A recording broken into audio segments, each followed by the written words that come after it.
નોરતા આયા છે અને બધાને એક આશા છે કે માતાજી કંઈક નોરતામાં અમને કંઈક ઉપદેશ આલો, કંઈક એવો માર્ગ બતાવો જેથી અમારી કુળદેવીને અમે પ્રસન્ન કરીએ કે માં તમારા બતાયા મુજબ, તમારા કીધા મુજબ કે માતાજીને ભગવાનને પ્રાપ્ત કરવા માટે, એમની કૃપા મેળવવા માટે જીવનમાં કેટલાય સંયમ નિયમ પાડવા. જાણો છો ને આવું તો બધાને ખબર જ કે ભાઈ માતાજીની કોઈ પણ ઉપાસના જે બી ભક્ત કરતો હોય, ભગવાનની ઉપાસના જે ભક્ત કરતો હોય, ભગવાનની કૃપા મેળવવા માટે, માતાજીની કૃપા મેળવવા માટે એના જીવનમાં સંયમ નિયમ જરૂરી પાડવા જોઈએ. સંયમ નિયમ થી જો કદાચ કોઈ ઉપાસના ભક્તિ કરે તો એને જલ્દી ફળ પ્રાપ્ત થાય. એવું સાંભળ્યું છે ને? તો માતાજીને ભગવાનને પ્રાપ્ત કરવા માટે પહેલાના સાધુ સંતો હોય એ શું કરતા? સંસાર ત્યાગ કરી દેતા ભગવાનને પ્રાપ્ત કરવા માટે, માતાજીને પ્રાપ્ત કરવા માટે. જોયું છે ને આવું સમાજમાં છે ઘણી જગ્યાએ સંતો એવા કે જે નાનપણથી બસ ભગવાનના માર્ગ ઉપર જતા રહે ને બધું છોડી દે. એમના નિયમો અલગ છે પણ તમે સંસારમાં છો, સંસારમાં છો ને, સમાજ વચ્ચે રહેવાનું, પરિવાર વચ્ચે રહેવાનું, એવા દૂષિત વાતાવરણ વચ્ચે રહેવાનું. એટલે તમારે આ સાંસારિક જીવનમાં સંયમ નિયમ હરખી રીતે પાડી શકો. એટલે ભગવાન એક ઉપાય આલ્યો છે કે જો કદાચ સંસારી કોઈ પણ મનુષ્ય હોય એને માતાજીની ઉપાસના કરી અને ભક્તિનું કદાચ ફળ પ્રાપ્ત કરવું હોય તો અમુક દિવસો એવા આપ્યા કે આ દિવસોમાં જો સંયમ નિયમ પાડી અને ઉપાસના કરી અને કોઈ પણ માતાજી ભગવાનની ઉપાસના ભક્તિ કરી અને જો નિયમથી ચાલે ને તો જે સંસાર ત્યાગ કરીને કદાચ ફળ મળે ને એવું આ 9 દાડામાં તમને મળી શકે છે. શું કીધું? જે સંસાર છોડીને કદાચ તમને એ જે ફળ મળવાનું હોય એવું કદાચ જો સંયમ નિયમથી ઉપાસના કરો આ 9 દિવસ નોરતાની તો એવું ને એવું ફળ તમારા જીવનમાં તમારી માતાજી આપી શકે છે. તો એના માટે દરેક ઉપવાસ કરતા હોય છે. તમે જાણો છો નોરતા 2 હોય છે, કે આસો ને ચૈત્રી નોરતા. હવે આ આસોની નવરાત્રીમાં અને ચૈત્રી નવરાત્રીમાં જે માતાજીની ઉપાસના કરવા વાળા ભક્તો છે એના માટે આ 9 દિવસ આલ્યા છે. અને જે ભગવાનને માનતું હોય એના માટે જોજો કોઈ શનિવાર હોય છે, કોઈ શંકર ભગવાન મહાદેવનો ઉપાસક હોય એના માટે શ્રાવણ મહિનો ગયો. એટલે મૂળ ગમે તે વાતે સંસારમાં રહેનાર મનુષ્યો માટે ભગવાને અમુક સમયગાળો આલ્યો છે કે આ સમયગાળામાં જો સંયમ નિયમથી કદાચ કોઈ પણ ઉપાસના કરશે ને જે ભક્ત એને વિશેષ ફળ પ્રાપ્ત થશે. હવે આસોની નવરાત્રી એટલે શુભ મુહૂર્ત કહેવાય, શુભ ચોઘડિયા કહેવાય. એમાં માતાજીની ભક્તિનો વિશેષ પ્રભાવ મળે. આમ તો તમે આડા દિવસ ભક્તિ કરો એનો તો કૃપાનો પ્રભાવ હોય જ, પણ આસોની નવરાત્રી હોય કે ચૈત્રી નવરાત્રી હોય એમાં શુભ ચોઘડિયા હોય અને ચોઘડિયાનો પ્રભાવ દરેકના જીવનમાં પડતો હોય છે ને. ચોઘડિયા શું એટલે ખબર છે ને? તો તમને શુભ ચોઘડિયું, ચલ ચોઘડિયું, કાલ ચોઘડિયું બધું તમે સાંભળેલું છે, જીવનમાં ખબર હશે તમને, બરોબર? તો કે છે કે આજે કે ભાઈ હરાદો છે તો કે હરાદો નવો ધંધો ના કરાય, નવું સાધન ના લવાય, એવું માન્યતા છે. કે છે ને કે ભાઈ અત્યારે ચોઘડિયા હારા ના હોય, અત્યારે જો ધંધો કરો તો ધંધામાં નુકસાન આવે, સાધન લાવો તો એમાં નુકસાન આવે, એવી માન્યતા છે. એટલે આનો મતલબ એવો છે કે ચોઘડિયાના પ્રભાવ પડે છે તો જ આ માન્યતાઓ હશે. તો આ નોરતામાં તમારી માતાજીના એવા શુભ ચોઘડિયા છે 9 દાડાના. આ 9 દાડામાં જો તમારી માતાની જેટલી ભક્તિ થાય તમારી સામર્થ્ય અનુસાર એટલી કરી લેજો. ગોડા તમારી માં સાક્ષાત તમારા જીવનમાં અનુભવ ના થાય પણ કહેજો. એના માટે ઉપવાસ જરૂરી છે. હું માતા કઈ જરૂરી છે? જરૂરી છે એટલે કે તમે આખું વર્ષ તો જે ખાવું હોય, જે પીવું હોય ખા કરો છો, શેત પેટ ઊણું નહીં થવા દેતા.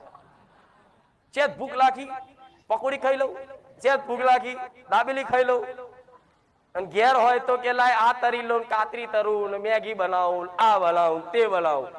હા શું ખોટું? દીકરીઓ તો નવો નવું ટ્રાય કરે કે લાય ને આવું બનાવું. પણ મૂળ તમે સેજ થોડી ભૂખ લાગે મતલબ ખાવશો, હું તો માતા એવું કહીશ ક્યારે તમારે ભૂખ ના વેઠવી પડે. હું તો એવી જ આશા રાખું ક્યારે તમારા જીવનમાં કદાચ ભૂખ ના વેઠવી પડે. પણ આ 9 દાડા છે થોડું વેઠી લેતું કાલથી જ. અને હું આલી શક્તિ, હું આલી શક્તિ. આ 9 દાડા ખાલી હું માતા બતાવું એ રીતે ઉપવાસ કરજો. એટલે ઉપવાસ નો અર્થ સમજાવું ફરી. ઉપવાસ એટલે તન મન વચન થી પવિત્ર રહેવું. ઉપવાસ એટલે બ્રહ્મચર્યનું પાલન કરવું, ઇન્દ્રિયોને વશમાં લાવી, વશમ કરવી. શું કીધું? સમજ પડે હું બધી વાત કહું છું. હા, આ 9 દાડા કદાચ આમ તો તમે કદાચ નહીં રાખી શકો, પણ 9 દાડા ઇન્દ્રિયો વશમાં રાખવી, મન ચંચલ હોય, જો તો ભાગતું હોય, ખરાબ ખોટું વિચાર કરતું હોય, એને કદાચ ભગવાન માતાજી લગાવવું પડે, પરાણે લાગવું પડે. લાગશે નહીં, મનને છૂટું મેળ લાગી જશે ના, નહીં લાગે. પરાણે મોકળું છે ને દોરી બાંધીને પકડવું પડશે. ભક્તિ કરવા બેસો, ઉપવાસ કરશો અને જાત જાતનું મન શું કરે? દાબેલી, વડાપાવ, પકોડી. અને જોજો ઉપવાસ હોય તારે જ યાદ આવે હતા. સારું રોજ ઉપવાસ કરીએ છે બોલો, અને આજે ઉપવાસ કર્યો છે બોલો, એવી અંદરથી એવું થાય છે ખાઈ લઉં ખાઈ લઉં ખાઈ લઉં, અને ચેટલાય તો તોડી નાખે.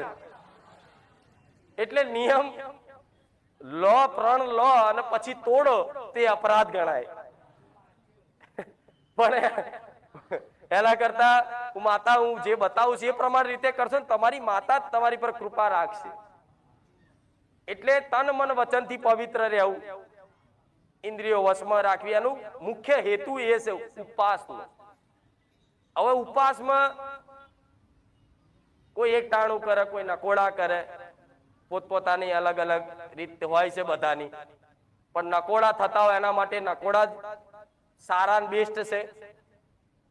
શું કીધું? જેના નકોડા થાય છે, જે પહેલેથી કરે છે અને જે રાખી શકે છે, એના માટે તો જે નકોડા જે રીતે ઉપવાસ કરતા હોય એમના માટે તો એ જ બરોબર.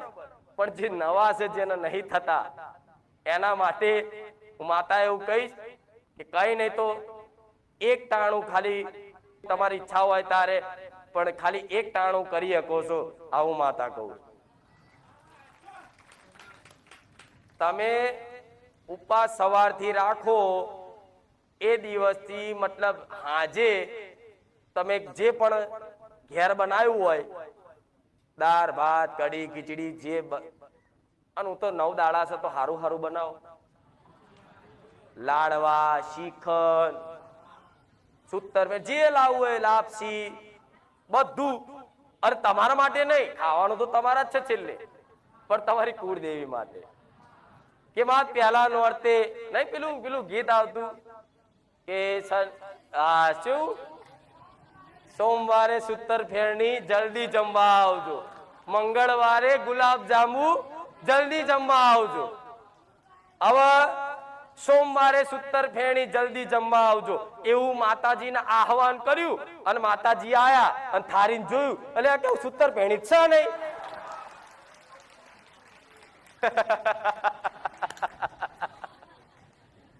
આ શું ખોટું? આમ તો માં ભાવની ભૂખી છે. હવે આવું કોઈ ખબર તો કે ના, માતાજી તો ભાવના ભૂખ્યા છે, એનો તો ખાલી યાદ કરો. પણ હોવું તો જોઈએ થારી. એ ભાવ જ જમા છે તમારો. એ નહીં કે છૂતર ભેણી ખાવા આવતી આમ કરી હાથ લઈ. એ ભાવ જ જોવો છે, પણ થારીમાં હોવું જોઈએ ને. હવે તમારા ઘેર મહેમાન આવ્યા હોય અને કે તમારા માટે મસ્ત ગુલાબ જાંબુ ને બધું બનાવ્યું છે, આવો. અને ઘેર મહેમાન આવે ને વઘારેલી ખીચડી ખાવા મળે તો હું તો બોલો વચ્ચે નાસ્તો કરતો કરતો ના આવ્યો કે લાવો આજે ગુલાબ જાંબુ લાપસી દાળ ભાત ખાવા મળશે. અહીં તો તમારી આશા થાય નહીં. આવું માને ભૂખ નહીં, આ વાત મોની લો, માને ભૂખ નહીં, પણ તમે આવો ભાવ શીખવાડું. તમારી માતાજી માટે બનાવો, નવું નવું બનાવો, હળી મળીને બનાવો, ભેગા થઈને બનાવો. અને જે ભાવ હોય દર નોરતામાં 9 દાડા 9 અલગ અલગ, પણ એમાં ખાસ એટલું ધ્યાન રાખવું કે માતાજીને આમ આડા દિવસે તમે જે ભોણું ધરાવો છો, લસણ ડુંગળી વાળું મસાલેદાર જે ધરાવો ચાલે, પણ 9 દિવસ એનું મુહૂર્ત છે, એના મતલબ એનો પ્રભાવ છે. એ 9 દિવસનો નિયમ ડુંગળી અને લસણ કે મસાલેદાર બનાવવું. ઓકે માતાજી, આ તો તમે સ્વામિનારાયણ જેવું લાયા. અમુક ને આવું થાય, પણ ના, સાત્વિક ભોજન કરો તો સાત્વિક વિચાર આવો. સાત્વિક વિચાર એટલે સત વિચાર, સારા વિચાર. તામસિક ભોજન કરો, રાજસિક ભોજન કરો એટલે એના પ્રભાવથી તમારી અંદર ખરાબ વિચાર, આળસ, ઊંઘ વધારે આવે. આવું બધું સનિયમો. એટલે શું કીધું? તમે તમારી માતાજીનું જે બી ભોજન બનાવો એમાં લસણ ડુંગળી આ 9 દાડા ના નાખતા.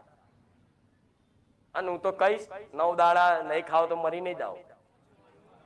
હા, તમારા ઘરવાળો માંગતો હોય તો એને કાપી નાખજો, અપરાધ નહીં લાગે અને પાપ નહીં. મતલબ એમ કે ભાઈ તારા ના ખાવત ના ખાતી લાય, મારા તો ખાવું જ પડશે, તો બાજવાનું નહીં, એટલે કાપી આલું કે એમાં લડાઈ થાય પાછી. ના ના માડીએ ના પાડી છે, તમે છે ના પાડો, નહીં બનાવું જાઓ. એ પાછો નોરતામ કકરા નોમ મારું આવ. આ શું ખોટું? એવું શું લેવું કહું? એટલે કોઈ ખાતું હોય તો ભલે એના માટે બનાવવાનું, ના નહીં કશું, પણ તમારી માતાજી જે ધરાવો ને એમાં લસણ ડુંગળી મસાલેદાર બહુ તીખું એટલું બધું નહીં રાખવું, માપનું. જેમ ધામમાં જાઓ છો તમે, મારા ધામમાં કદાચ ખીચડી ખાધી એ ખબર, અને ગમે જગ્યાએ બાપા સીતારામે જમો કે ગમે તો તમે જમ્યા હશો, પ્રસાદી લીધી હશે તો જોજો એકદમ મોરું મોરું તા ખોમે કાઢો છો કે તો બહુ મોરું છે. તો મોરું જ હોય તો ભગવાનને એવું કે થોડી મસાલેદાર ને બધું નાખેલું હોય, પણ એવું મતલબ તમને ભાવે એવું ચાખીને તમે તમારે બનાવજો. શું કીધું? ઓકે છે માતાજી, અમારે માતાજીને ભોણું ધરાવવાનું ચાખીને બનાવાય. આ નવાઈ લાગશે. મારી વસ્તી ચાખીને બનાવો, મારા સેવકો જે પ્રસાદી બનાવે ચાખીને બનાવો. ચાલ કે સબરીને કદાચ રોમને બોર ખવડાવવા હતા ને તો ચાખી ચાખીને ખવડાય, મારા રોમને ખાટા ના લાગે. એ ભાવની પ્રધાનતા છે. એટલે એમ એઠું ના ખવડાવાય કઈ, પણ એમાં ભાવની પ્રધાનતા વધારે છે. એમનો ભાવ એવો છે. એટલે જો રોમે એઠા બોર ખાધા તે રીતે એઠું નહીં કરવાનું, પણ મતલબ કોઈ બી બન્યું છે ભોજન તો લાવ ચાખી લઈએ, દાળ ચેવી બની, થોડું મીઠું ઓછું છે નાખી દઈએ. પછી કે માતાજીને ધરાયા પછી દાળ ચાખી, અલે મીઠું તો છે નહીં, તો માતા કહે છે કે મીઠા વગરની દાળ મને ખવડાય. આ શું ખોટું? એટલે આવું મતલબ શીખવાડું છું, ભાવ શીખવાડું. એટલે એ ભોજન બનાવી અને હોજે માતાજીને આગળ જાઓ ને, હોજ 7 વાગે 6 વાગે જે પ્રમાણ હોજનો સંધ્યાકાર થાય ટાઈમે, એ ટાઈમે તમારી માતાજીની આરતી કરજો, સ્તુતિ વગાડજો, અને પ્રસાદ પેટે તમારા આજુબાજુ રહેતા હોય નાના નાના બાળ હોય એમને પ્રસાદ આલજો. જે બી ચોકલેટ લાવો, જે લાવો, અને જે બી ભોજન બનાવ્યું હોય એની પહેલી રોટલી કે પહેલું ભોજન થોડું ગાયનું કાઢી લેવાનું, અને ધરાયા પછી એ પ્રસાદ રૂપે તમારે ગ્રહણ કરવાનું. આ 9 દાડા જો પાલન રાખ્યું એને કૃપા કુળદેવીની વિશેષ ફળ છે, આવું વિશ્વાસ રાખજો. બરોબર? શું કીધું? હા, હજુ કોઈને ડાયાબિટીસ થતો હોય, ચક્કર આવતા હોય તો એના માટે માતા કહીશ કે પરાણે નથી. હા, અમુક હોય છે એવા કે ડાયાબિટીસ હોય ફૂલ, અને કે મારીએ કીધું છે લાવો ઉપવાસ કરી અને ડાયાબિટીસ ઘટે, નોમ મારું દે. મારે તો એ ધ્યાન રાખવું પડે. હા, એવો ભાવ હોય તો ગોડા ડાયાબિટીસ ના થવા દઉં એ માતા. આ શું ખોટું? પણ અત્યારના નિયમ પ્રમાણે મારે બધું કહેવું પડે છે. આ શું ખોટું? એટલે આ દીકરા દીકરીને બધાને લાગુ પડે. અને ખાસ તન મન વચન થી પવિત્ર, એટલે મુખેથી ગારાય ના નીકળે એનું ધ્યાન રાખજો. એવા માણસો જો જોડે બેતા નહીં, જો તમે એનાથી ચીડ થતી હોય, એનાથી ઈર્ષા થતી હોય, એનાથી ઝેર આવતું હોય, એવા વ્યક્તિઓનું કદાચ કોઈ વિડીયો કોઈ સ્ટેટસ જોવાનું નહીં જેનાથી તમને ઈર્ષા પેદા થાય, મનમાં કદાચ એના પ્રત્યે વેર પેદા થાય, અને વાણીથી કદાચ મુખેથી કદાચ ગાર નીકળી જાય. એવું બધી વસ્તુ હું તો કહું મોબાઈલ દૂર રાખજો થોડો. એક દાડો તો એકાંત રહો, એક દાડો તો આને મેલો. હા એવું નહીં કે હમું તો મેલ દઈએ, ચલો માતાજીનું વગાડીએ ભજન આ તે, એ હોભરતા હોય રામધૂન હોભરતા હોય માતાજીની આરતી સ્તુતિ હોભરતા હોય ને તો છૂટ છે બધા. મારું પ્રવચન જોતા છૂટ છે. સાચું ખોટું શું કે